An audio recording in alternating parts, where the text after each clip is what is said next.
بإذنه وسراجا منيرا فقد قال الله تعالى في كلامه المجيد وفي قرآنه الحميد أعوذ بالله من الشيطان الرجيم بسم الله الرحمن الرحيم إن الله يأمر بالعدل والإحسان وإيتاء ذي القربى وينهى عن الفحشاء والمنكر والبغي يعظكم لعلكم تذكرون إن الله وملائكته يصلون على النبي يا أيها الذين آمنوا صلوا عليه وسلموا تسليما اللهم যে মানুষ মানুষের বেদনায় কেঁদেছিলেন আজীবন মদিনায় সেই মাটি সেই মানুষ যদি হয় এত সুন্দর না জানি তাহলে তুমি কত সুন্দর আল্লাহ আলহামদুলিল্লাহ লক্ষ কোটি শুকরিয়া আদায় করি সে মহান আল্লাহ রাব্বুল আলামিনের দরবারে যে আল্লাহ রাব্বুল আলামিন আমাদেরকে মেহেরবানি করে এই কোরআনের মাহফিলে এসে বসার এবং কথা বলার মতো সুযোগ করে দিলেন। আমরা সে আল্লাহ রাব্বুল আলামিনের দরবারে শুকরিয়া আদায় করছি, বলছি আলহামদুলিল্লাহ। লক্ষ কোটি দরুদ সালাম প্রেরিত হোক বিশ্ব নবী জনাব মুহাম্মদ রাসূলুল্লাহ সাল্লাল্লাহু আলাইহি ওয়াসাল্লামের উপর। আমরা সকলেই বলছি সাল্লাল্লাহু আলাইহি ওয়াসাল্লাম। আমি কোরআন কারীম থেকে সূরা আন-নাহলের 90 নম্বর আয়াত তিলাওয়াত করেছি, যার শাব্দিক অর্থ হচ্ছে আল্লাহ তাআলা এই আয়াতের ভিতরে বলেন ইন্নাল্লাহা ইয়া'মুরু বিল আদলি ওয়াল ইহসান ওয়া ইতাই যিল কুরবা ওয়া ইয়ানহা আনিল ফাহশাই ওয়াল মুনকার ওয়াল বাগি ইয়া'যুকুম লাআল্লাকুম তাযাক্কারুন। আল্লাহ তাআলা অবশ্যই ন্যায়পরায়ণতা, সদাচরণ ও আত্মীয়-স্বজনকে দানের নির্দেশ দেন এবং তিনি অশ্লীলতা অসৎ কাজ থেকে বিরত থাকার নির্দেশ দেন ও সীমালঙ্ঘন হতে বিরত থাকার জন্য উপদেশ দেন, নির্দেশ দেন। তিনি তোমাদেরকে উপদেশ দেন যাতে করে তোমরা শিক্ষা গ্রহণ করতে পারো, উপদেশ গ্রহণ করতে পারো, যাতে করে আমরা এর থেকে উপদেশ নিতে পারি, এর থেকে আল্লাহ তাআলা আমাদেরকে হেদায়েত দিতে পারেন। এই কথা আল্লাহ তাআলা আয়াতের ভিতরে বলেছেন। আদল বা ইহসান তিনটা জিনিসকে বলা হয়। একটা হচ্ছে আল্লাহ তাআলার প্রতি আদল, 2 নম্বর হচ্ছে জীবের প্রতি আদল, 3 নম্বর হচ্ছে মানুষের প্রতি আদল। আল্লাহ রাব্বুল আলামিনের প্রতি আদল কি? আল্লাহ তাআলা আসমানের রূহের জগতে আমাদেরকে প্রশ্ন করেছিলেন আনাস্তুমির রব্বিকুম, আমি কি তোমাদের রব নই? আমি কি তোমাদের প্রভু নই? আমি কি তোমাদের মালিক নই? আমরা বলেছিলাম ক্বালু বালা, অবশ্যই আপনি আমাদের রব, আপনি আমাদের মালিক। আল্লাহকে আমাদের রব হিসেবে আমাদেরকে দুনিয়াতে এসে মেনে চলতে হবে। 2 নম্বর হচ্ছে মানুষের প্রতি আদল, মানুষের প্রতি ইহসান, মানুষের উপর আমাদেরকে ইহসান করতে হবে, আদল করতে হবে। 3 নম্বর হচ্ছে প্রাণীকুল তথা জীবের প্রতি আদল। কোনো মানুষকে কষ্ট দেওয়া যাবে না, কোনো মানুষের রাস্তা আটকানো যাবে না, মসজিদ থেকে কারো জুতা নিজের মনে করে চুরি করে নিয়ে যাওয়া যাবে না। আমার ভাইরা, এরকম অহরহ ঘটনা প্রত্যেকটা মসজিদেই হচ্ছে। অনেকে নতুন জুতা নিজের মনে করে নিয়ে চলে যায়, এটা করা যাবে না। 3 নাম্বার হচ্ছে প্রাণীকুল তথা জীবের প্রতি আদর। কোনো জীবকে হত্যা করা যাবে না, কোনো গাছের পাতা ছেঁড়া যাবে না, এটা হচ্ছে প্রাণীকুল তথা জীবের প্রতি আদর। আমাদেরকে আল্লাহর হুকুমকে মেনে চলতে হবে। সূরা আন-নাহলের 90 নাম্বার আয়াতুল কালিমা নাজিল হয়েছিল আকসাম ইবনে সাইদকে কেন্দ্র করে। আকসাম ইবনে সাইদের ঘরে আকসাম ইবনে সাইদি তার কর্মচারীদেরকে ডেকে বললেন যে যাও বিশ্বনবী মুহাম্মদ রাসূলুল্লাহ সাল্লাল্লাহু আলাইহি ওয়াসাল্লামের দরবারে তার কাজটা কি, তার মিশনটা কি, তার দরবার থেকে শুনে আসো। আকসাম ইবনে সাইদের কর্মচারীরা চলে গেল, গিয়ে বললেন আপনার কাজটা কি, আপনার মিশনটা কি? তিনি বললেন আমি আব্দুল্লাহর পুত্র মুহাম্মদ সাল্লাল্লাহু আলাইহি ওয়াসাল্লাম। তিনি সূরা আন-নাহলের 90 নম্বর আয়াতুল কারিমা তেলাওয়াত করে শোনালেন। আকসাম ইবনে সাইদের কর্মচারীরা সূরা আন-নাহলের 90 নম্বর আয়াত তেলাওয়াত শুনে মুসলমান হয়ে গেলেন, কালিমা পড়ে নিলেন। আকসাম ইবনে সাইদের কর্মচারীরা আকসাম ইবনে সাইদের কাছে গেলেন। আকসাম ইবনে সাইদ বললেন তোমরা মুহাম্মদ সাল্লাল্লাহু আলাইহি ওয়াসাল্লামের দরবারে কি পেলে, তার মিশনটা কি, তার কাজটা কি, এ বিষয়ে কি জানতে পারলে? আকসাম ইবনে সাইদের কর্মচারীরা বলল যে আমি জিজ্ঞাসা করলাম তার মিশনটা কি, তার কাজটা কি। তিনি বললেন, তিনি সূরা আন-নাহলের 90 নম্বর আয়াতুল কালিমা তেলাওয়াত করে শোনালেন। সেই আয়াতুল কালিমা শুনে আকসাম ইবনে সাইদের মুসলমান হয়ে গেলেন, ইসলাম কবুল করলেন। বলেন সুবহানাল্লাহ। আল্লাহ তাআলা আমাদেরকে সৃষ্টি সেরা জীব হিসেবে সৃষ্টি করেছেন, মুসলমানদেরকে সৃষ্টি সেরা জীব হিসেবে সৃষ্টি করেছেন। আল্লাহ তাআলা বলেন কুনতুম খায়রা উম্মাতিন উখরিজাতিন নাস তা'মুরুনা বিল মা'রুফ ওয়া তানহাউনা আনিল মুনকার। তোমরাই হচ্ছে শ্রেষ্ঠতম জাতি, তোমরাই উত্তম জাতি। তোমরা ভালো কাজের আদেশ করবে এবং খারাপ কাজের বাধা প্রদান করবে।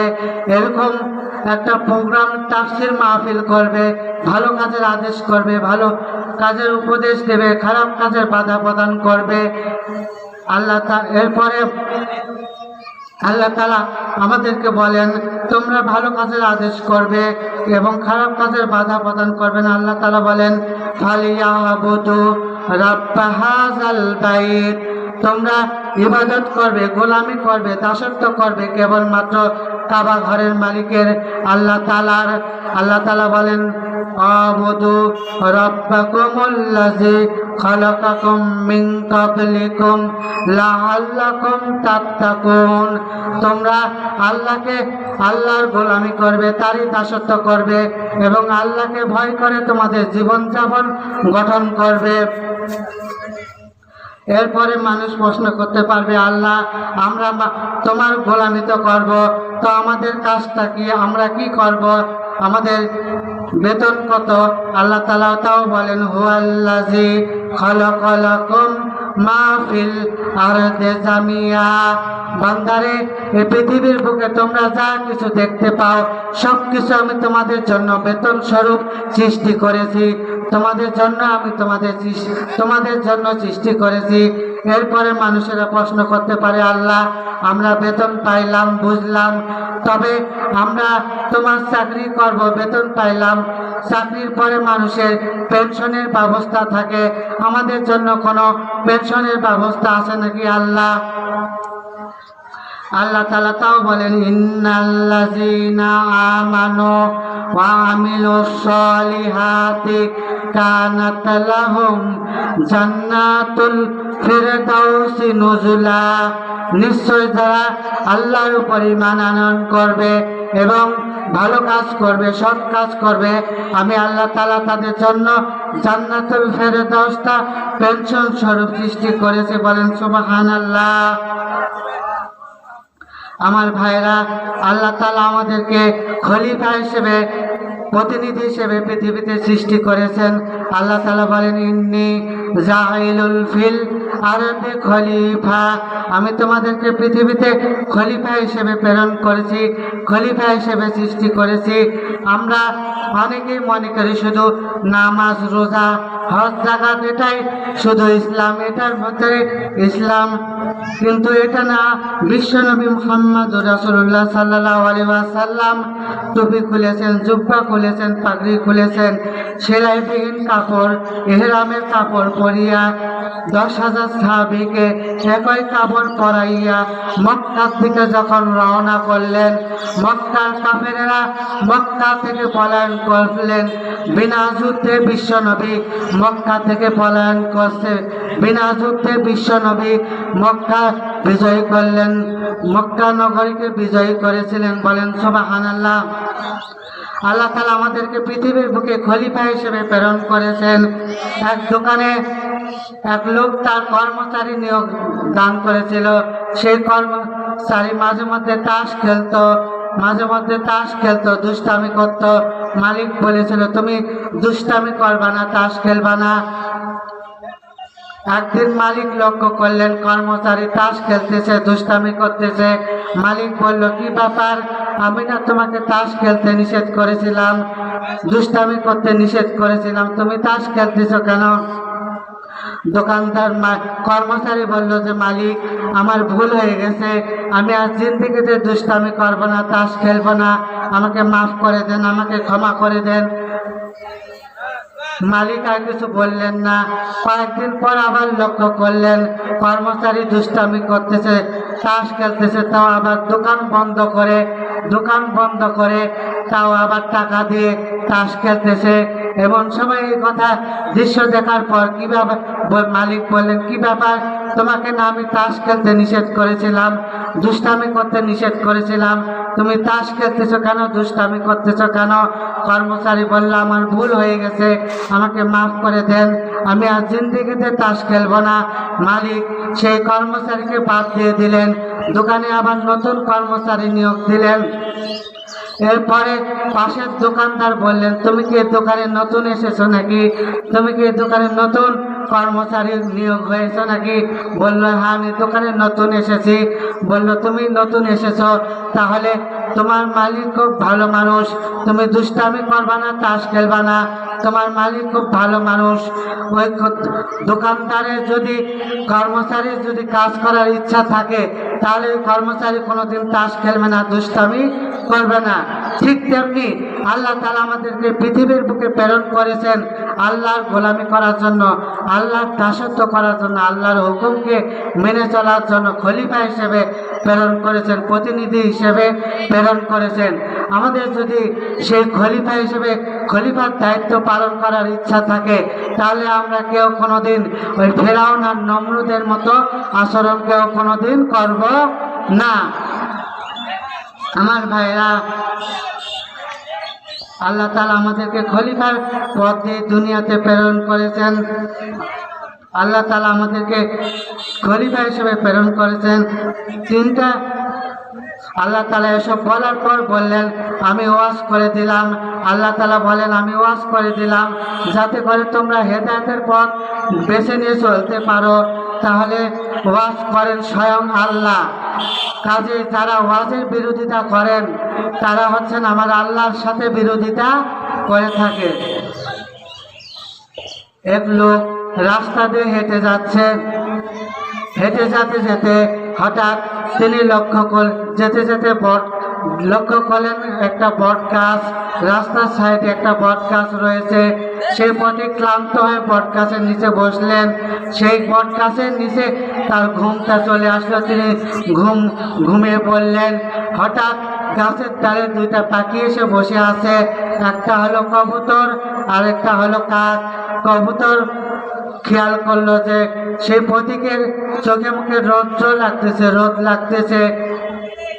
কবুতর মনে মনে বলল, তোমার চোখে মুখে রোদ লাগতেছে, আমি ডানা মেলে তোমাকে ছায়া প্রদান করতেছি, তুমি আরামে ঘুমাও, তুমি আরামে বিশ্রাম করো, কোনো অসুবিধা নাই। কবুতর ডানা মেলে ছায়া প্রদান করতেছে, আর কাক তো মনে মনে মনে করতেছে যে এটা তো শিকারেও হতে পারে, ওর উপকার আমি করব। কাক সেই প্রতীকের সেই লোকটির নাক বরাবর চেহারার মুখ বরাবর পায়খানা করে দিয়ে উড়ে চলে গেল। লোকটি খেয়াল করে দেখলো কি নাকে মুখে হাত দিয়ে থাকে, তার চেহারার পায়খানা। উপরে তাকায় তাকে কবুতর ডানা মেলে আনন্দ করছে, আরাম করছে। তিনি কবুতরকে উদ্দেশ্য করে বললেন, কবুতর রে, তুই আমার নাকে মুখে আমার চেহারায় পায়খানা করে ডালের উপরে ডানা মেলে আনন্দ করছিস, এটা তো হতে পারে না, এটা তো হতে পারে না। লোকটি প্রতীকটি কবুতরের দিকে ঢাল ছুঁড়ে মারল। কবুতরটি আহত হয়ে ঝাপা করতে করতে মারা গেল। আমার ভাইরা, এখানে অপরাধ করলো কাক আর মার খাইল কবুতর। ঠিক তেমনি আমাদের পৃথিবীতেও অপরাধ করে এক লোক আর মার খায় নিরপরাধ লোকেরা। সুতরাং আমাদেরকে আল্লাহর হুকুম মেনে চলতে হবে। সমাজের প্রতি আদল কাকে বলে, ইহসান কাকে বলে, দেখেন সমাজের প্রতি ইহসান কাকে বলে একটু দেখেন, খেয়াল করি আমরা। হযরতে জুলাইখার দিকে যখন জুলাইখার স্বামী আজিজ বাদশাহ আজিজ তিনি রাজদরবারের বাদশাহ, তিনি তার এক কর্মচারী রেখেছেন ইউসুফ আলাইহিসসালামকে রাজদরবার দেখাশোনা করার জন্য। হঠাৎ বাদশাহ আজিজ রাজদরবার থেকে চলে গেছেন এক জায়গায় কাজে, রাজদরবারের কাজে এক জায়গায় গিয়েছেন। রাজদরবারের কাজে যখন এক জায়গায় গেলেন, সেই কাজে গেলেন, তখন বাদশাহ আজিজের স্ত্রী জুলাইখা তিনি তার স্বামী তিনি ইউসুফ আলাইহিসসালামকে ডেকে বললেন, ও ইউসুফ আলাইহিসসালাম, তুমি আমার বেডরুমের ভিতরে আসো। জুলাইখা বাহির থেকে সব দরজা বন্ধ করে দেয়। ইউসুফ আলাইহিসসালাম যখন ভিতরে গেলেন, তখন জুলাইখা বলল, তুমি কম সুন্দর না, আমিও কিন্তু কম সুন্দর না, তুমি আর আমি বেডরুমের ভিতরে প্রেম নিবেদন করব। তখন ইউসুফ আলাইহিসসালাম আল্লাহর কাছে সাহায্য চাইলেন, দোয়া করলেন। জিবরাইল আলাইহিসসালাম এসে বললেন যে, হে ইউসুফ আলাইহিসসালাম, আপনি শুধু দরজায় গিয়ে ধাক্কা দিবেন, আপনি গিয়ে শুধু দরজায় ধাক্কা দিবেন আর দরজা খুলে যাবে। ইউসুফ আলাইহিসসালাম দরজায় গিয়ে ধাক্কা দেন, দরজা খুলে যায়। ইউসুফ আলাইহিসসালাম পালাতে লাগলেন। তখন ইউসুফ আলাইহিসসালাম মেন গেটে, তখন জুলাইখা বলতে লাগলো, আমার শিকারী পালিয়ে যায়, আমার শিকারী পালিয়ে যায়, এভাবে বলতে লাগলেন। তখন মেন গেটে বাদশাহ আজিজ উপস্থিত। বাদশাহ আজিজ এসে বলল যে, কি ব্যাপার জুলাইখা, তোমার এই অবস্থা কেন, তোমার এই অবস্থা কি করে হয়েছে? জুলাইখা বলল যে, দেখো স্বামী ইউসুফ আলাইহিসসালাম তোমার বিশ্বস্ত কর্মচারী, তোমার অনুপস্থিতিতে তোমার স্ত্রীকে ধর্ষণ করার জন্য চেষ্টা করেছে, আমি এর জন্য বিচারের দাবি করি। তখন ইউসুফ আলাইহিসসালাম বললেন যে, দেখেন আমি এর জন্য কোনো নিরপরাধ মানুষ, আমাকে কোনো অপরাধী বানাবেন না। ইউসুফ আলাইহিসসালাম আল্লাহর কাছে সাহায্য চাইলেন এবং আল্লাহ তাআলা সেই ইউসুফ আলাইহিসসালাম আল্লাহর কাছে সাহায্য চাইলেন, দোয়া করলেন। তখন ইউসুফ আলাইহিসসালামকে বাদশাহ আজিজ জেলখানার ভিতরে প্রেরণ করলেন। 10টি বছর ইউসুফ আলাইহিসসালাম জেল খেটেছেন। এরপরে খাদ্যমন্ত্রী, তারপরে রাষ্ট্রপ্রধান হয়েছিলেন ইউসুফ আলাইহিসসালাম। আমার ভাইরা, হযরতে মাছ এবং মুআজ দুই ভাই যুদ্ধের ময়দানে রওনা করেছেন। বিশ্বনবীর দরবারে গিয়ে বলছেন যে হুজুর, আমাদেরকে অনুমতি দেন, সবাই তো যুদ্ধের ময়দানে চলে গিয়েছে, আমাদেরকে অনুমতি দেন, আমরাও যুদ্ধের ময়দানে যেতে চাই।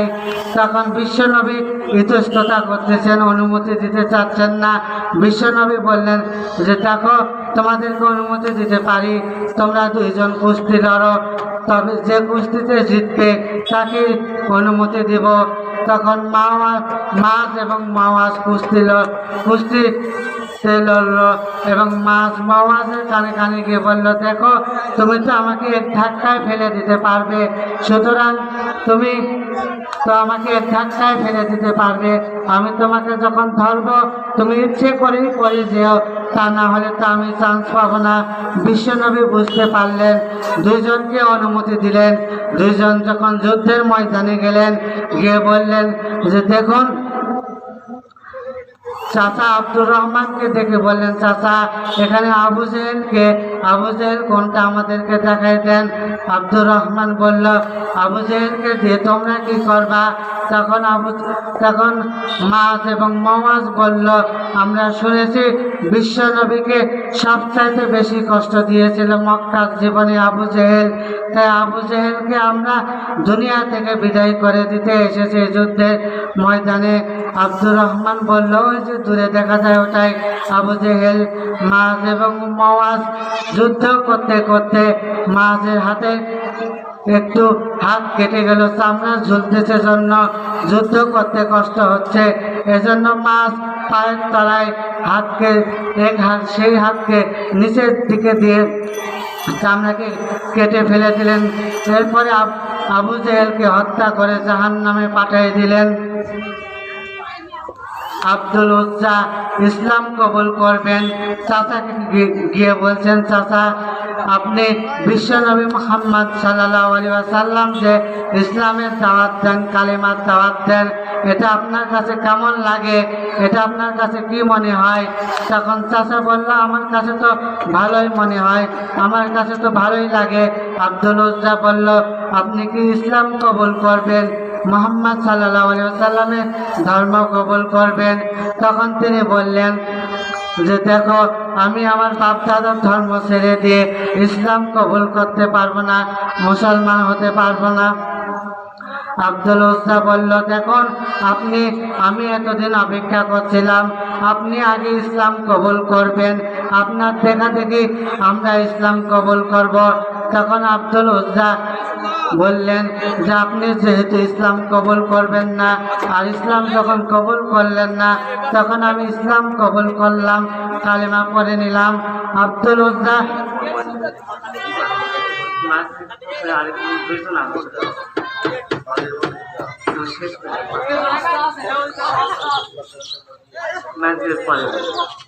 আরো সময়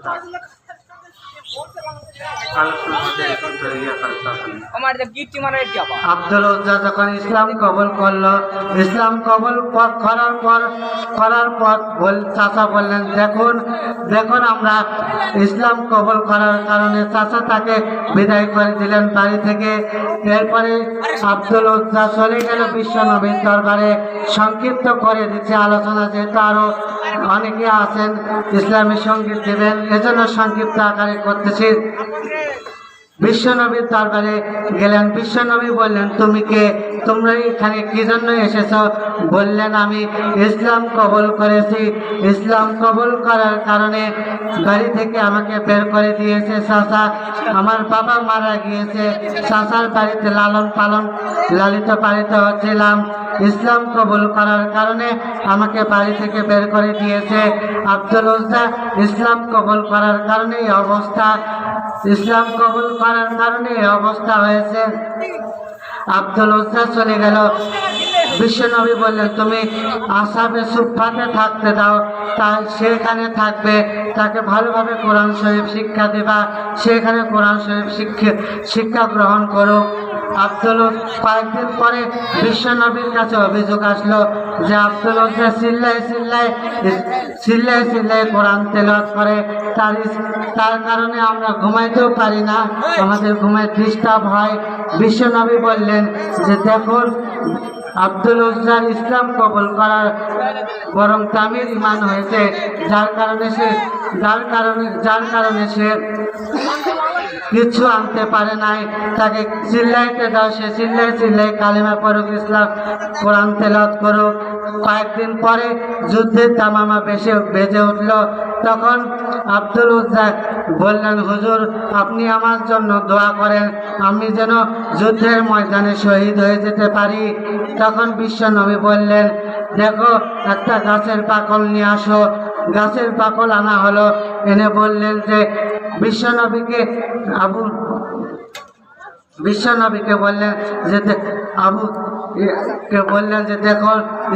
বললেন যে দেখো তোমরা ইসলাম কবুল করার